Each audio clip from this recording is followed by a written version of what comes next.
Už sme spomínali, že polícia dnešné vyhrážky vyšetruje ako terorizmus. V štúdiu už je s nami redaktor Ladislav Žigo. Laco, tak aké šance má polícia na to, aby dolapila odosielateľa tejto správy? Pekný večer. Vypátrať autora správy bude pre políciu s veľkou pravdepodobnosťou veľmi zložité. Dôvodom je, že bola odoslaná zo zahraničnej e-mailovej adresy. Poďme si priblížiť, aké informácie správa obsahovala.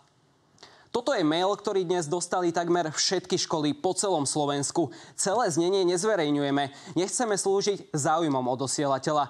Písaný je mene islamu a opakujú sa ňom výhražky násilím. Mail prišiel z tejto ruskej adresy, podobne ako správy, ktoré základné školy dostávali v Bratislave minulý piatok. Aké metódy používa polícia na vypátranie takýchto páchateľov, tak na to sme sa pozreli v nasledujúcom príspevku.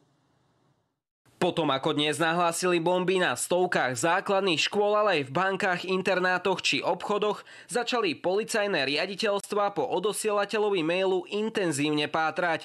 Prísť na to, kto je autorom výhrážky, zvyčajne pre políciu nie je žiadnou hračkou. Policie začne forenzně, to znamená začne od konce, začne od té školy, která na ten počítač dostala ten e-mail a začne studovat, odkud přišel, rozklíčuje si celou hlavičku, vytrasuje tu stopu mailu přes servery, přes který chodil a někam se dostane. Odbor počítačovej kriminality si následne daný prípad porovná s úspešne vyšetrenými predchádzajúcimi prípadmi, kde sa snaží nájsť nejaké súvislosti alebo začne spolupracovať aj so zahraničnými kolegami či webmi. Odosielateľ poplašnej správy sa často snaží políciu zmiasť a používa na to rôzne praktiky. Ja sa domnievam, že tá správa bola generovaná buď AI, umelou inteligenciou, alebo skrátka bola prekladaná nejakým prekladačom. To, že bol mail poslaný z ruskej domény, podľa odborníkov ešte neznamená, že ho anonym aj z Ruska poslal a práve to môže polícii sťažiť prácu pri vyšetrovaní. Takéto subjekty, ktoré posielajú výhražné správy,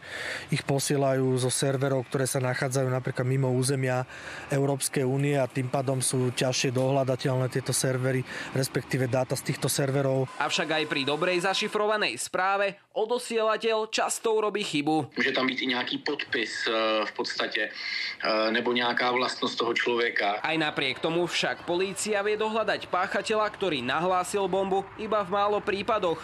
Ak by sa jej to tentoraz podarilo, trest by bol vzhľadom na závažnosť prípadu zrejme exemplárny. Ladislav Žigo, televízia Markíza.